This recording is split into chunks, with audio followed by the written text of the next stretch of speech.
ഇന്ത്യയുടെ മുകളിലൂടെ ബംഗ്ലാദേശിന്റെ വിമാനം പറന്നുയരുമോ? വ്യോമാതിർത്തി അടച്ചാൽ ബംഗ്ലാദേശ് ഇനി വട്ടം ചുറ്റേണ്ട അവസ്ഥ വരും. പാകിസ്ഥാനിലേക്ക് എത്താൻ മണിക്കൂറുകളെടുക്കും. അതേസമയം 13 വർഷത്തിന് ശേഷമാണിപ്പോൾ പാകിസ്ഥാനിലേക്ക് ഇത്തരമൊരു വിമാന സർവീസ് നടത്താൻ ബംഗ്ലാദേശ് തുനിയുന്നത്. എന്നാൽ അത് ഒരു കെണിയാകുമോ എന്ന ചോദ്യമാണിപ്പോൾ ഉയരുന്നതും. എന്തുകൊണ്ടായിരിക്കാം ഇത്തരത്തിൽ വിമാന സർവീസ് 13 വർഷം മുൻപേ നിർത്തിയതെന്ന ചോദ്യങ്ങളും, അതേപോലെ തന്നെ ഇപ്പോൾ എന്തുകൊണ്ടാണ് സർവീസ് പുനരാരംഭിച്ചതെന്നും ഇതിൽ ഇന്ത്യയുടെ നിലപാട് എത്രത്തോളം നിർണായകമാകും എന്നതൊക്കെയാണ് ചോദ്യങ്ങളായി തന്നെ ഉയരുന്നത്. ജനുവരി 29-ാം തീയതിയാണ് ബംഗ്ലാദേശിൽ നിന്നും ആദ്യ വിമാന സർവീസ് പാകിസ്ഥാനിലേക്ക് പറന്നുയരുന്നത്.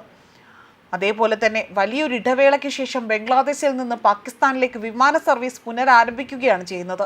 കൃത്യമായി പറഞ്ഞാൽ 2012-ന് ശേഷം ബംഗ്ലാദേശിൽ നിന്ന് ഒരു യാത്രാ വിമാനം പോലും പാകിസ്ഥാനിലേക്ക് പറന്നിട്ടില്ല. 13 വർഷമായി തന്നെ അത് നിശ്ചലമായി തന്നെ കിടക്കുകയായിരുന്നു. ബംഗ്ലാദേശ് പാകിസ്ഥാൻ റൂട്ട് വീണ്ടും തുറക്കുമ്പോൾ ആ പാതയുടെ സിംഹഭാവവും എല്ലാം തന്നെ അത് ഇന്ത്യയുടെ നിലപാടിനെ ആശ്രയിച്ച് തന്നെയാണ് ഇരിക്കുന്നത്.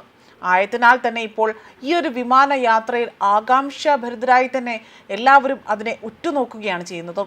ബംഗ്ലാദേശിൻ്റെ പാതവാഹ വിമാന കമ്പനിയായ ഭീമാൻ ബംഗ്ലാദേശ് എയർലൈൻസ് ആണ് ഇപ്പോൾ ഇത്തരത്തിൽ സർവീസുകൾ നടത്താനായി തന്നെ അല്ലെങ്കിൽ പുനരാരംഭിക്കാനായി തന്നെ തീരുമാനിച്ചിരിക്കുന്നത്.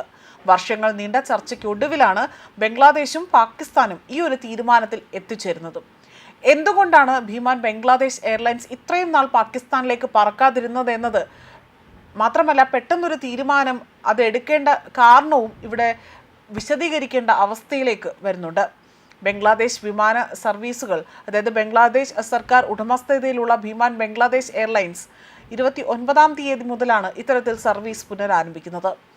ഒരു ദശാബ്ദത്തിലേറെയായി തന്നെ മുടങ്ങിക്കിടക്കുന്ന ഈ ഒരു സർവീസ് വലിയ രീതിയിൽ പുനരാരംഭിക്കാൻ വലിയ രീതിയിലുള്ള പരിശ്രമങ്ങൾ അവിടെ നടത്തുകയും ചെയ്തു.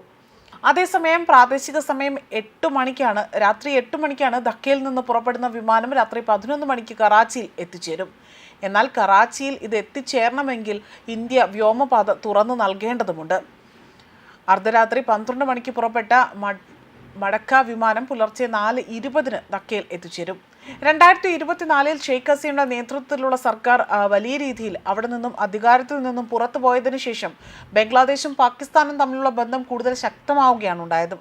വർഷങ്ങളായി തന്നെ വഷളായ ബന്ധങ്ങൾക്ക് ശേഷം നയതന്ത്ര, വ്യാപാര, അതുപോലെ ജനങ്ങൾ തമ്മിലുള്ള ബന്ധങ്ങൾ പുനരുജ്ജീവിപ്പിക്കാൻ വേണ്ടി ബംഗ്ലാദേശും പാകിസ്ഥാനും സമീപ വർഷങ്ങളിൽ നിരവധി നടപടികൾ സ്വീകരിച്ചിട്ടുണ്ട്. അതിനെല്ലാം ഒടുവിലാണിപ്പോൾ ഇത്തരത്തിൽ വീണ്ടും സർവീസ് നടത്താനായി തന്നെ തീരുമാനിക്കുന്നത്. ജനുവരി 29 എന്നത് ബംഗ്ലാദേശിന് നിർണായകമായ ഒരു ദിവസം തന്നെയാകും. കാരണം ഇന്ത്യ വ്യോമപാത തുറന്നു നൽകിയില്ല എങ്കിൽ വലിയൊരു ആശങ്ക ഉയർത്തുവാനും, അതുപോലെ ബംഗ്ലാദേശ് മണിക്കൂറുകളോളം യാത്ര ചെയ്ത് അത് ചുറ്റിക്കറങ്ങിയാകും പാകിസ്ഥാനിലേക്ക് എത്തുന്ന മറ്റ് രീതിയിലേക്ക് അത് എത്തി നിൽക്കുക. ന്യൂസ് ഡെസ്ക് കർമ്മ ന്യൂസ്.